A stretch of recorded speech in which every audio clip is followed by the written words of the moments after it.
nasceu, vai. Segura aí. Que é lá do acordeon. Contando para me descer.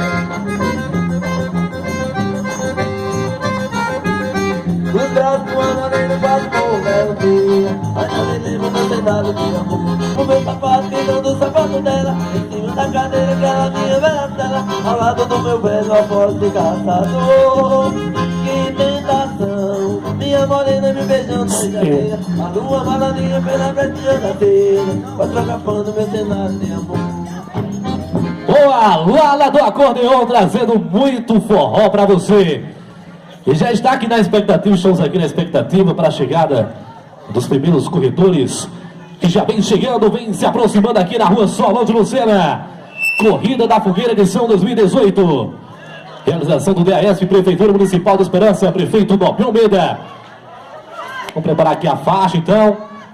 O pessoal da Zenit Sports está dando todo o apoio e suporte aqui ao nosso evento.